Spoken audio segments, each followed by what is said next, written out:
We are thrilled to host this conversation with two veterans from the education industry. And today's topic, know everything about IBS. ICFI Business School will provide an in-depth understanding of why IBS ICFI Business School is a preferred choice for any MBA aspirant in India. We will discuss its curriculum, faculty, student culture, and the opportunities it offers. This session will also give you a complete overview of what makes IBS stand out of all the other options available right now. My question to you would be, so we spoke about what are the things which we are doing right now. Since last couple of years, since this COVID happened, and since industry is moving, everything is evolving. My question to you would be like, what are the challenges most of the colleges are facing? And you being a director of top school, leading college in Jaipur, Pink City, what are the challenges you face and how do you cope up with it? Most of the colleges which are facing, and how do you cope up with it? This is my question, ma'am. So, I very strongly believe that being forewarned is being forearmed. So, we've never been an institution that has responded to the changes happening in the environment. We are an institution who work towards anticipating, identifying, reading the changes that are going to happen. So, that creates a lot of responsibility on us. And one thing that people generally say the biggest challenge is the technology, not just the disruptions that technology is creating, but the way technology is moving. Most of the challenges come from the roles are shifting, the kind of the markets are shifting, the skill sets are shifting. But I would say that as much as technology is impacting, so much so is the socio-cultural change, particularly the generational shifts. And earlier we used to say that a generation would be, say, 10 to 15 years. Today, with the kind of speed we are moving, every 3 to 5 years, you have a different generation. So we are preparing people for the industry, for the corporate. And there they would be, working with people from diverse generations, diverse value systems and different approaches to work, different level of comfort with technology, different level of orientation towards the changing dynamics. So our biggest challenge, one, is to deal with the temporariness in terms of the business environments, in terms of the technologies, in terms of the generations, in terms of the workplace cultures. And not just we are looking at the gig economy or the hybrid work cultures or the digital spaces or the new sets of skills. It is more about preparing people for these diversities and these adversities. So I've always been saying you prepare for something for the next 3 years. The moment you land at the workplace, things are changing. So that I always say it is not about survival. It is basically not surviving, it is thriving. So the challenges are, one, preparing them for the technological shifts, preparing them for the shifting skill bases that the industry is expecting. Finance has become fintech, marketing has become martech, every job is now a tech job. So there is an inherent fear that students carry, particularly with numbers. But today, if we say you're a manager who doesn't work on data, so you're just another person with an opinion. So unless your opinions are driven with data, it doesn't serve the purpose. So we see that how do we prepare people for that orientation to work on facts, on data, with the technologies, with the changing environments. And again, you're preparing global citizens. So there's so much of cultural sensitivity that we need to create. So doing so much stuff at the background, I'm sure that this must be very fulfilling. My question to you would be, what do you find most rewarding about being the director of a top MBA school, and how do you stay motivated in your role since last 22 years you have been in this education system? How do you stay motivated? This is my question, ma'am. The moment you put your motivation to extrinsic factors, things are tangible. So it happens every day when you see your students earning good internship opportunities, good placement opportunities, doing good in their careers.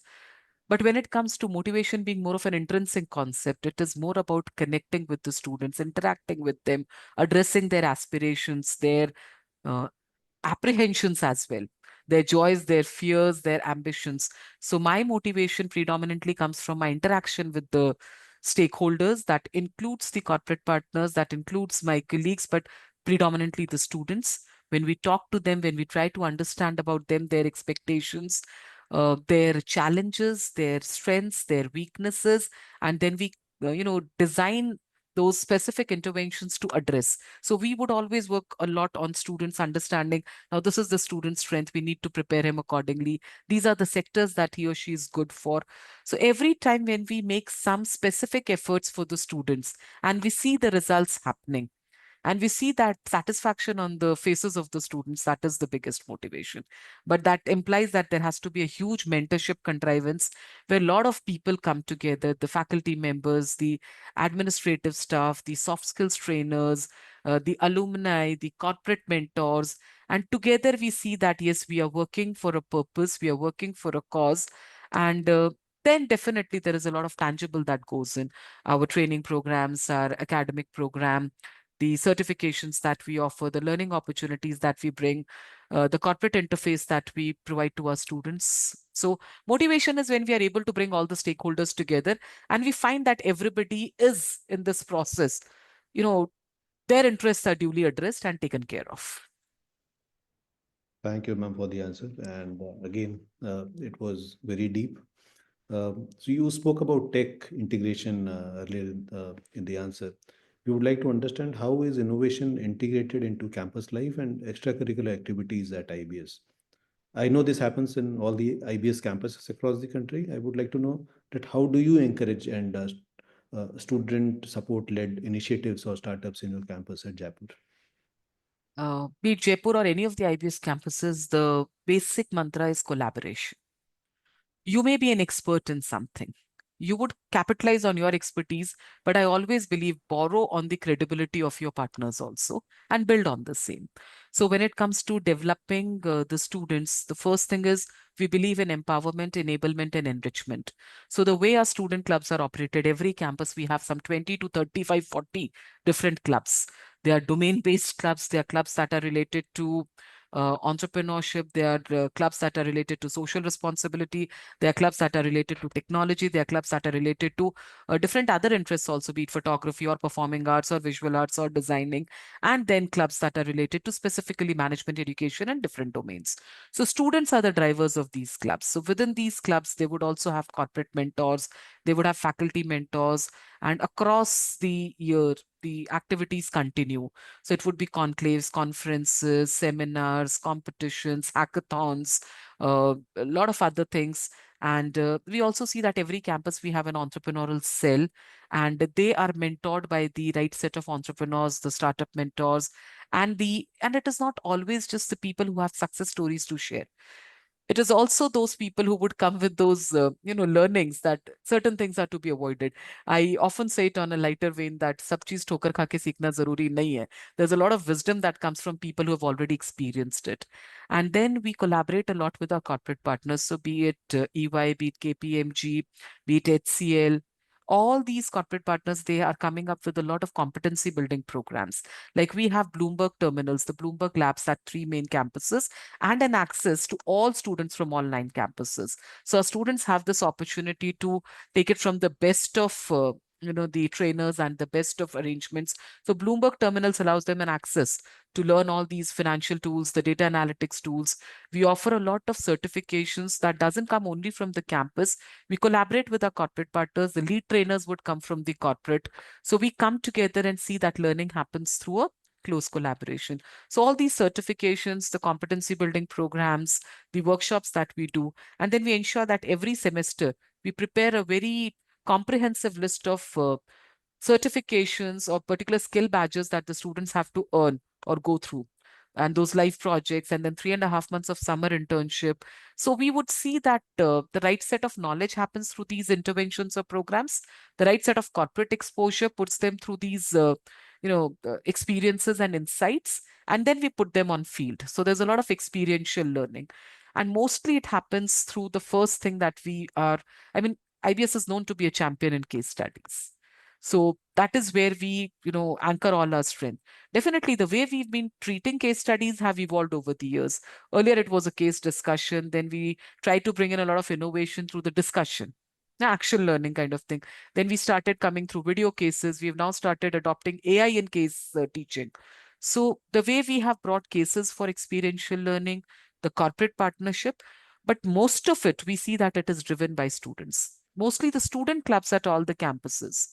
They are very, very empowered, and we allow them everything from planning the events to raising sponsorships, fetching registrations, designing the entire event, planning the evaluations, conducting this everything. So, more they do, the more they learn. So, it is all based on just one philosophy: experiential learning and action learning, learning by doing.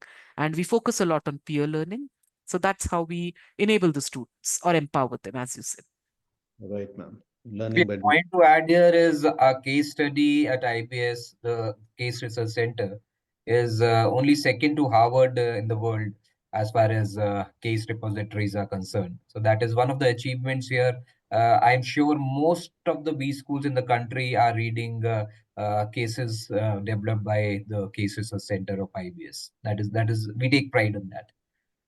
And I get to know it so beautifully from so many corporate partners that their learning and development wings, they are also banking big way on IBS case repositories to drive their learning intervention. So it's not just for the management students.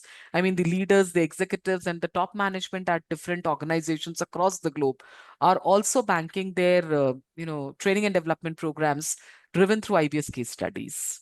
Your experience, uh, your closing remarks, what advice would you like to give all the MBA aspirants about choosing the right institution and making the most of their time in business school?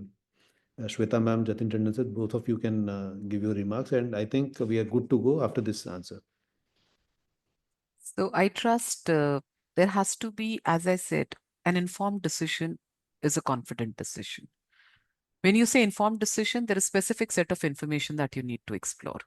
So one set of information, as Jatin sir said, that what is the program that is being offered and what are the USPs of the program. Over and above that, I would recommend all the students to spend a lot of time, visit the website, and most importantly, visit the social media pages. Website is more of a formal structure. It would place information the way the quintessentially this is how website should appear. But the moment you start visiting the social media pages, you get to hear it from the recruiters, you get to hear it from the students, you get to see the campus life. So there is a lot that you get to understand from the social media. I would certainly insist that do follow the social media pages of all our campuses to get a more comprehensive understanding. Then spend a lot of time in going through the website or maybe our selection kit or our information brochure and see our faculty profile. I always say that, your generation, if I try to take a track on what pages you have visited on specific websites, maybe you'll jump to the placement page or you'll go to the gallery to see the pictures or the campus life. But trust me, the entire transformational process happens through faculty mentoring. So spend some time in knowing your mentors. On our social media pages, we definitely have these very specially designed, specifically kind of curated content that informs you about our faculty members, their expertise, their areas of interest, and their accomplishments. So do spend time reading the faculty profiles and what kind of experience they bring to table. Then please connect with the alumni.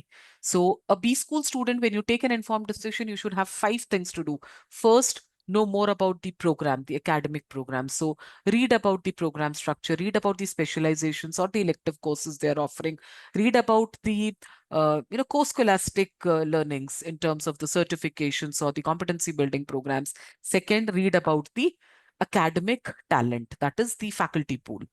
Go through the website, go through the information brochure, and read about the faculty. Third, try to connect with the alumni on different social media pages, seek information, and I would always suggest please go and seek wisdom from people who have been in industry for 5 to 7 years. See, the moment you go to somebody who's passed out recently, maybe last year or last to last year, certainly they'll give you a lot of idea about the campus life, the experience, their placements, their trainings.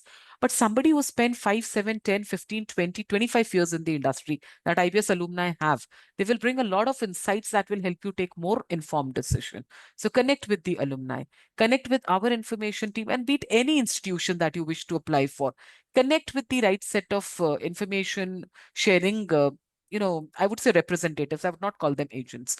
So connect with the right people to get the right information. Peer influence is certainly something that I cannot discount, but ultimately it is your career. So if you want to be influenced, get influenced by the right set of the people, the industry, the senior alumni, the academic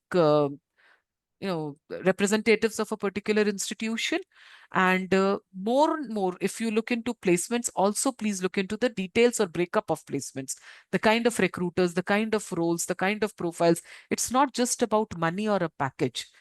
Trust me, most of the industries have so much of emphasis on variable component or performance related pay that what you get to see as a package, people are making much more than that by virtue of performance. So see and try and understand and explore the role, what kind of growth opportunity, what kind of skills demonstration the role allows.